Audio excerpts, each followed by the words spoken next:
Donc nous pouvons commencer par quelques minutes de méditation silencieuse.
Nous visualisons les objets de refuge devant nous.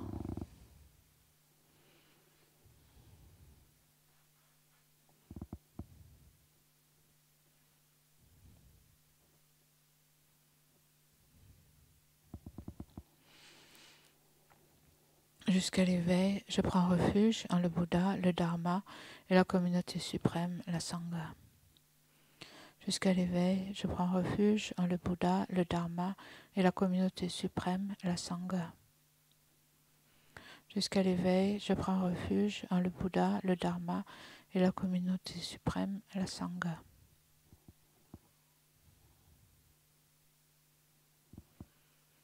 Grâce aux deux accumulations, rassemblées par mes pratiques de la générosité et ma pratique de cette méditation, puisse-je devenir un Bouddha afin d'être bénéfique à tous les êtres. Grâce aux 2 accumulations rassemblées par ma pratique de cette méditation, puisse-je devenir un Bouddha afin d'être bénéfique à tous les êtres. Grâce aux 2 accumulations rassemblées par ma pratique de cette méditation, puisse-je devenir un Bouddha afin d'être bénéfique à tous les êtres.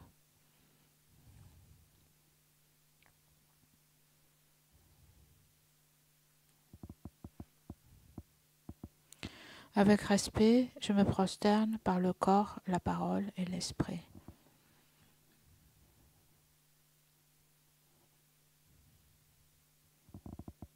Je présente des myriades de toutes sortes d'offrandes, réelles et imaginées.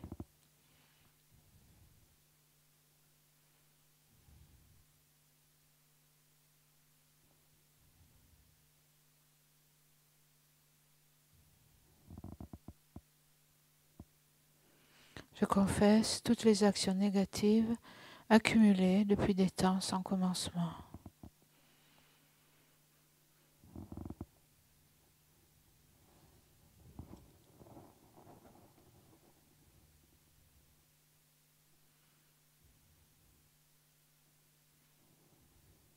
Et je me réjouis des mérites de tous les êtres sains et ordinaires.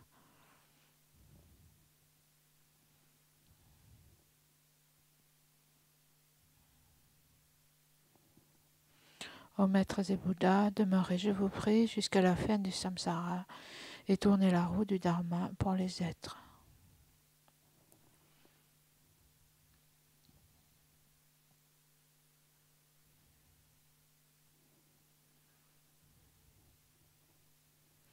Mes propres mérites et ceux de tous les autres, je les dédie à l'éveil suprême.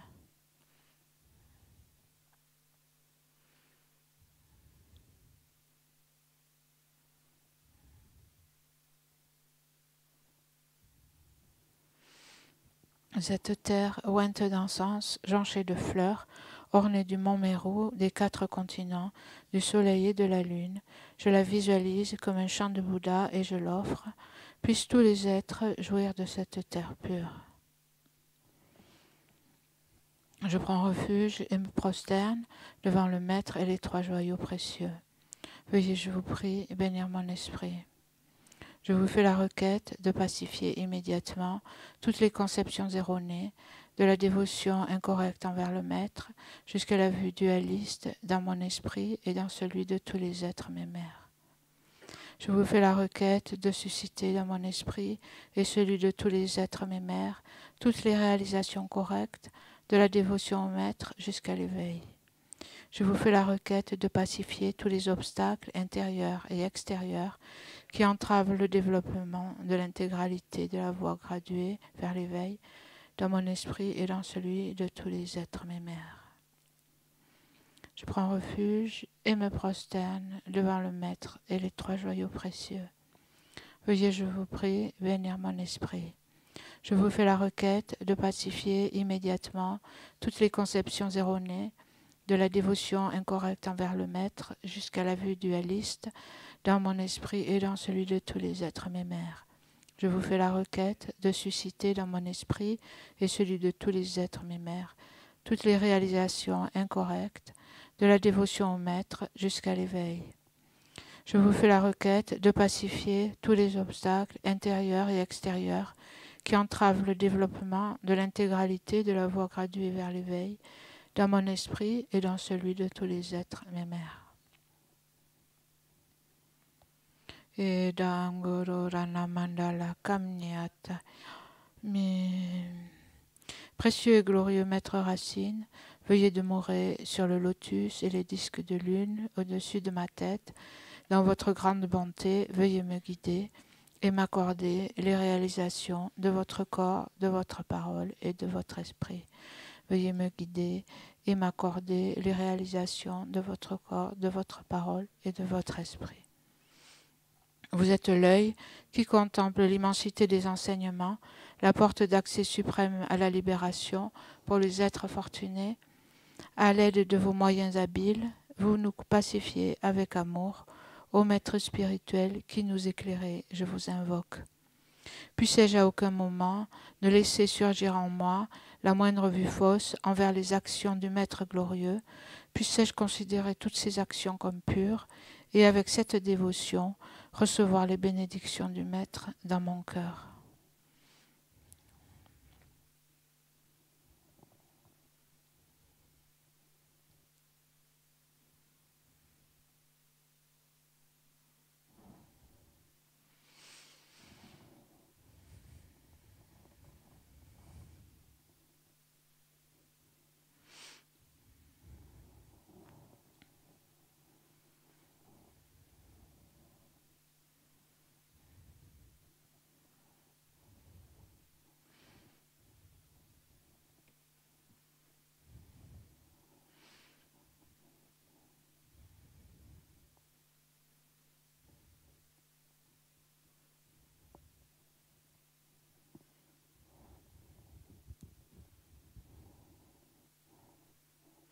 Donc on parle de la lignée de Bouddha, de la nature de Bouddha, et donc la nature de Bouddha que nous avons tous, c'est-à-dire le potentiel que nous avons, comme tous les êtres, en fait, d'atteindre l'état d'éveil, dû à la nature pure de l'esprit.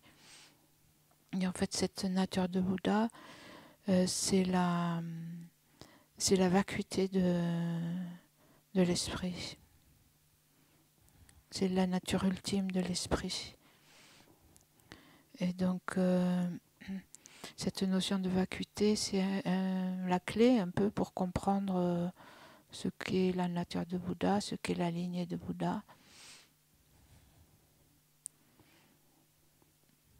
Parce qu'en fait, c'est cette nature ultime, c'est cette vacuité de l'esprit qui permet en fait le développement du potentiel, qui permet à l'esprit de se développer pleinement, d'atteindre l'état d'éveil. Donc cette notion de vacuité est la clé.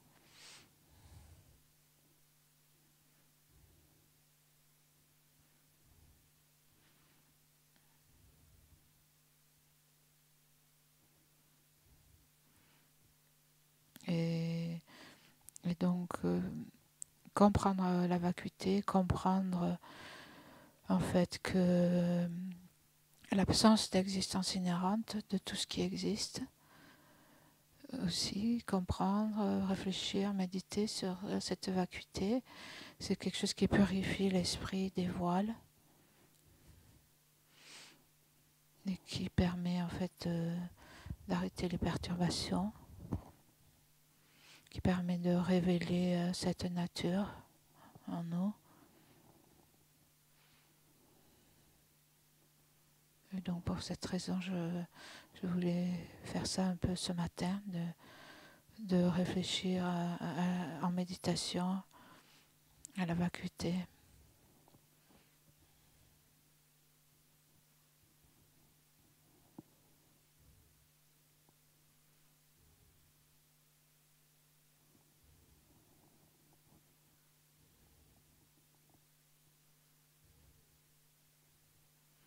En général, que nous soyons éveillés ou que nous soyons endormis, à chaque instant, en fait, nous croyons que nous existons véritablement et que tout existe véritablement autour de nous dans notre expérience.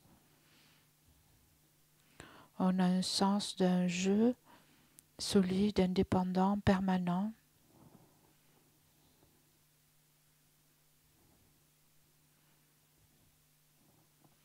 En fait, on est convaincu d'être cette personne. Nous nous identifions complètement à cette expérience.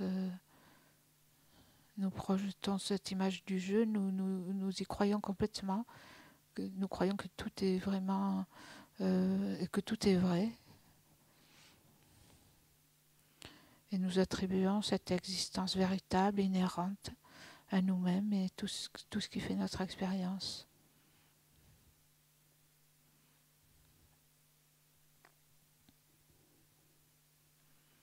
Et donc, il est vrai que nous existons conventionnellement et que nous entrons en communication, nous avons des échanges avec le monde, avec ceux qui nous entourent. Mais en plus de ça, nous pensons qu'il y a un jeu, un jeu véritable, une personne qui existe de façon intrinsèque en soi, qui a sa propre identité, qui est vraie, qui est connectée au corps et à l'esprit, mais qui existe en elle-même. Et nous pensons aussi que ce corps et l'esprit existent aussi véritablement de façon permanente et autonome et ont une identité en eux-mêmes de leur propre côté.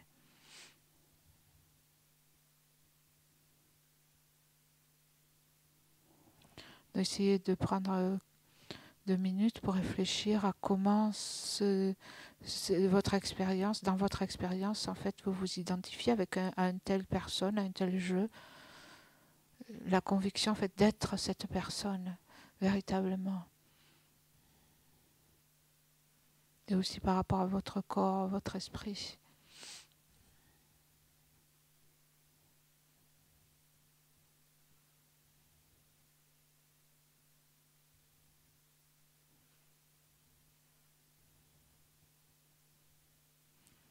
Dans cette forte expérience ou sentiment ou expérience de comme tout est vrai et existe en soi.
Et pour que quelque chose existe véritablement, ça veut dire que cette chose-là existe en soi, donc par elle-même, de façon indépendante. Elle a sa propre identité, ça veut dire qu'elle n'existe pas en relation avec autre chose, elle ne dépend pas d'autre chose. Donc essayons de voir comment serait quelque chose qui existerait véritablement de façon indépendante, inchangeable, donc sans dépendre, sans interagir avec autre chose.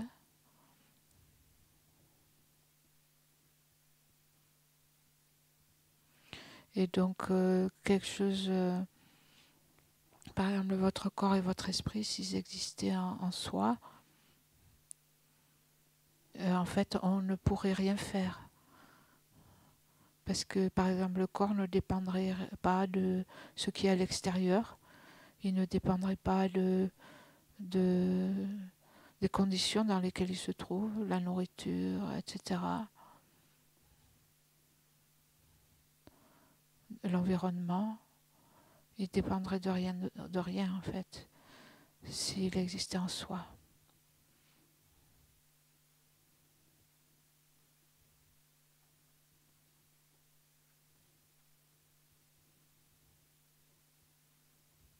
En fait, nous dépendons de causes et de conditions. Tout dépend d'autre chose, d'autres phénomènes. Notre corps, notre esprit sont complètement conditionnés par autre chose, par différents facteurs.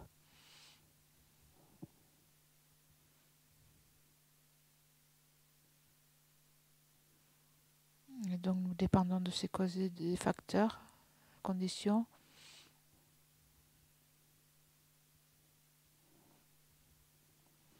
Et en fait, de nature, nous sommes vides d'existence en soi. Il n'y a pas d'existence permanente.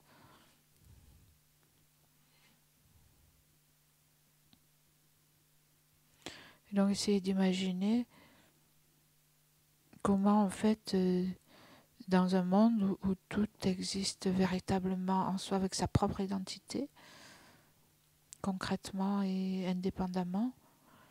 Donc, si les choses existaient comme ça, comment pourraient-elles fonctionner?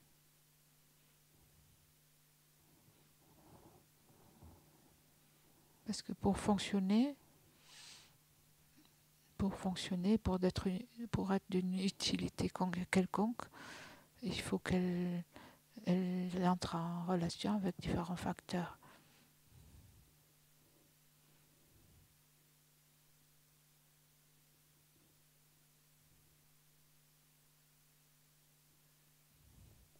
Imaginez comment, dans un monde où tout existe véritablement en soi, comment les choses pourraient fonctionner.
En fait, si les choses, si tout existait véritablement, c'est-à-dire avait sa propre identité de façon indépendante, donc les choses ne pourraient pas fonctionner. Parce qu'elles ne pourraient pas changer, elles ne pourraient pas se transformer.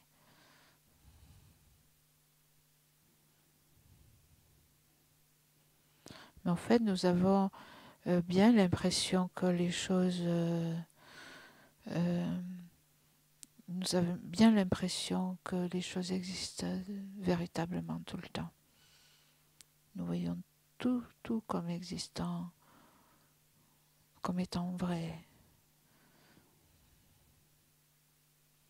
100%, on est complètement convaincu. Mais cependant, elles fonctionnent et elles rentrent en relation les unes avec les autres.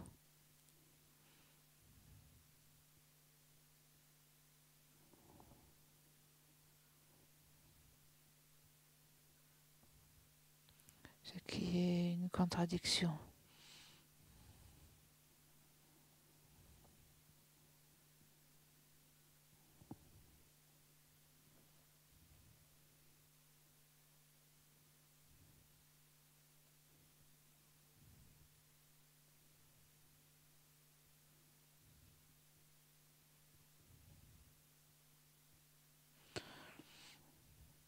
En fait, parce que ce qui montre en fait que les phénomènes, tout ce qui existe, est dénué d'existence intrinsèque, d'existence véritable.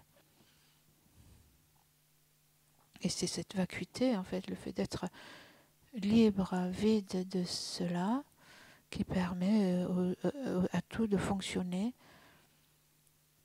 aux causes de se produire, aux effets de se produire, et de tout d'être affecté par tout le reste. Par chaque phénomène, en fait, d'être affecté par d'autres, d'être interdépendant. Donc tout est interdépendant parce que tout est dénué d'une telle existence si concrète et véritable et intrinsèque.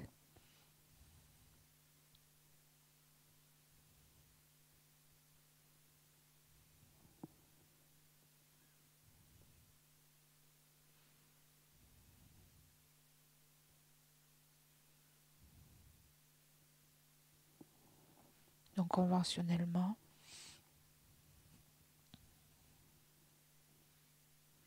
c'est quelque chose que l'on peut observer et c'est une bonne contemplation aussi de faire dans la vie quotidienne, de méditer sur l'interdépendance, comment les choses sont reliées à de multiples facteurs et n'existent que de cette façon, à leurs causes, leurs conditions.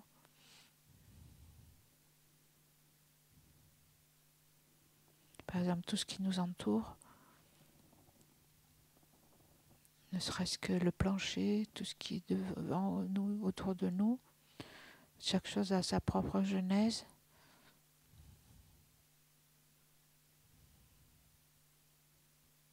Un processus par lequel ces choses viennent à exister dans notre expérience.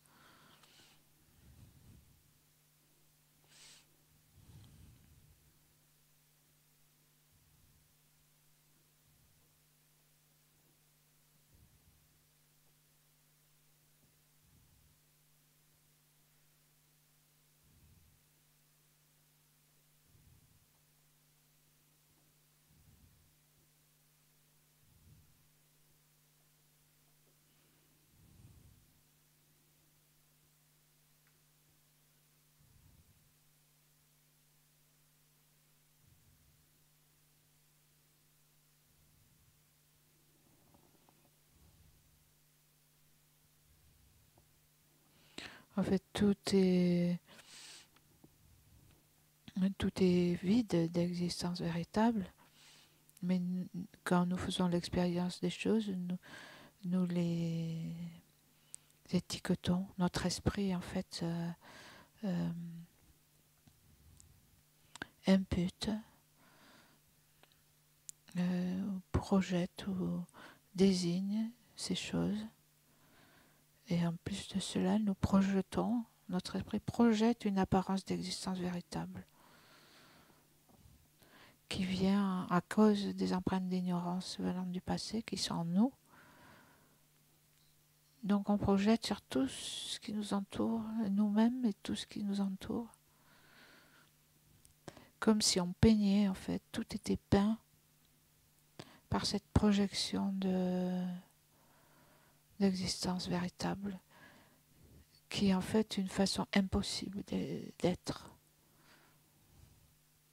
qui n'existe pas dans la réalité, qui est une projection de notre ignorance.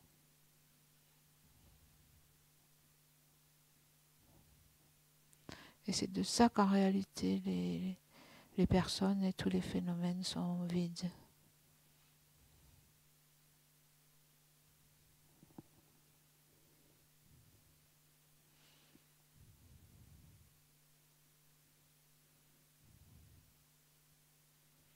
Et donc nous projetons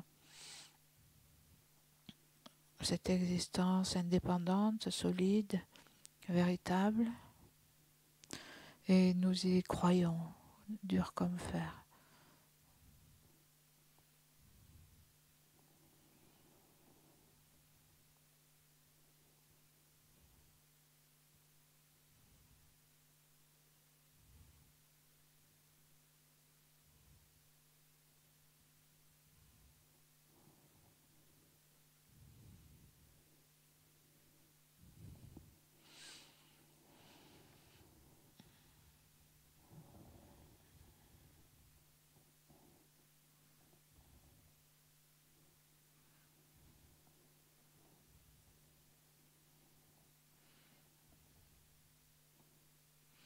Et donc c'est à cause de cette projection que nous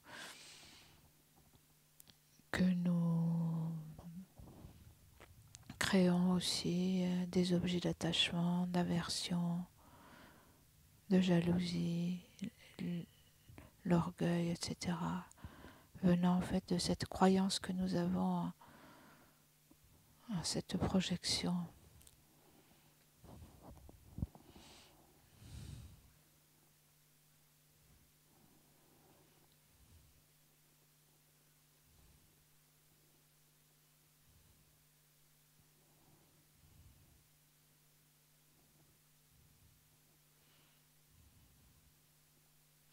Et donc c'est pour ça que nous sommes toujours stressés et que nous créons en fait, nous faisons un cinéma dans notre vie de tous ces événements, phénomènes qui existent véritablement et qui nous affectent de cette façon.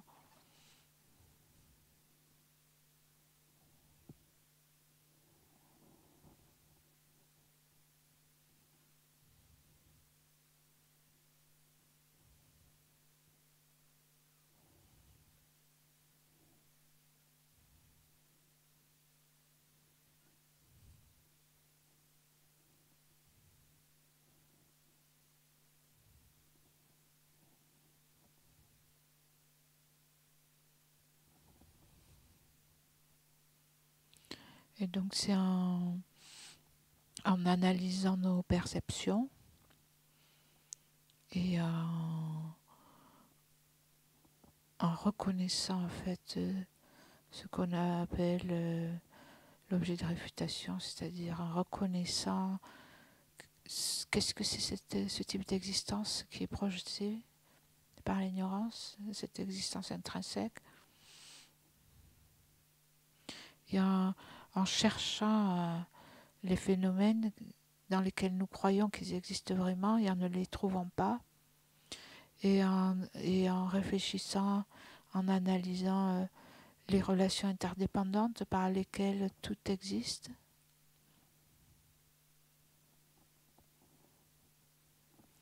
Et donc en menant cette analyse et cette méditation, nous pouvons nous défaire de cette hallucination, commencer à douter et à nous défaire de cette croyance dans le fait que tout existe véritablement,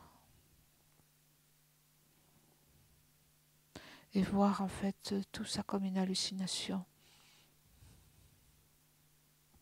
En fait, ça c'est un type de méditation sur la vacuité. Quand Lama Zopa Rinpoche parle de méditer, il parle de garder l'attention, garder la conscience sur la vacuité dans la vie quotidienne.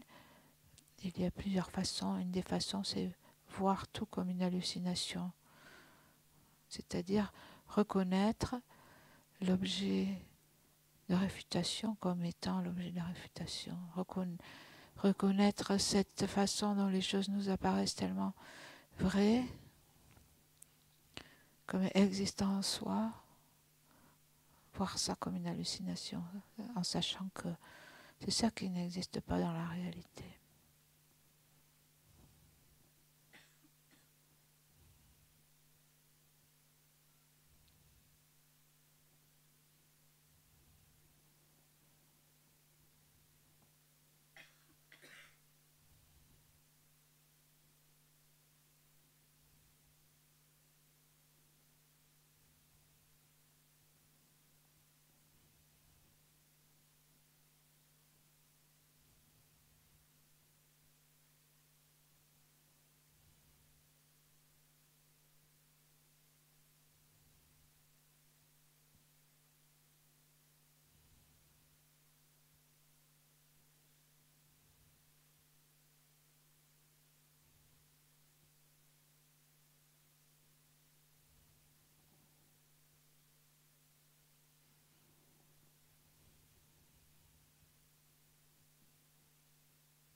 Donc nous pouvons dédier les mérites de la méditation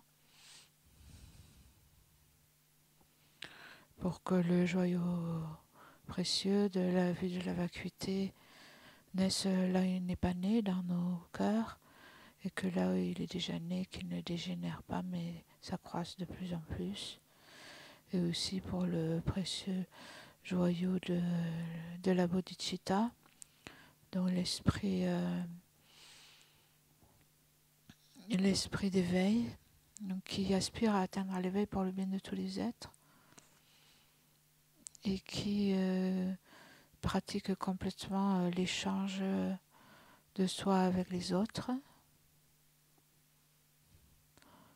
Donc en prenant sur soi toutes les souffrances et toute la perte en fait, pour détruire cet esprit de chérissement de soi, de se croire la personne la plus importante au monde.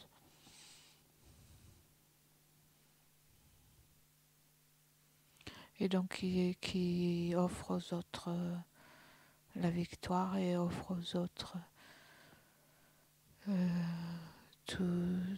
toutes ses vertus, tous ses mérites et tous les bonheurs. Donc pour que cet esprit voit le jour dans nos corps et ceux de tous les êtres, et que là où il a vu le jour, qu'il ne dégénère pas mais s'accroisse de plus en plus.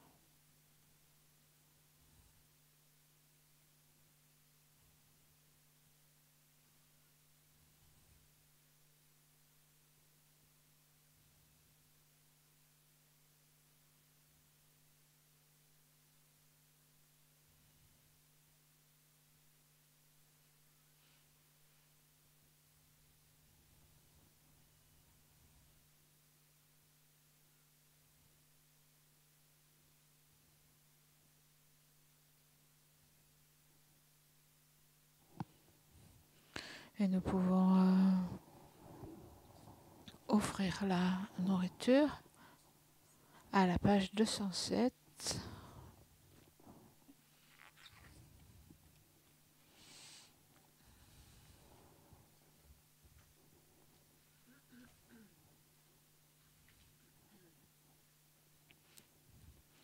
Om Aho, Om Aho, Om Aho. Alamasa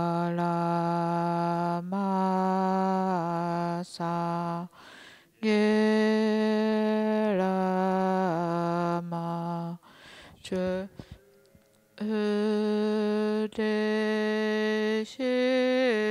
Lama Gedente Kungiche Polama Tela Manamla Shepa Bo. Puissions-nous, ainsi que notre entourage, dans toutes les vies à venir, ne jamais être séparés des trois joyaux, faire continuellement des offrandes aux trois joyaux et recevoir l'inspiration des trois joyaux. Au Maître suprême, le Bouddha précieux, au refuge suprême, le Dharma précieux, au guide suprême, la Sangha précieuse, aux trois joyaux, objets de refuge, je fais offrande.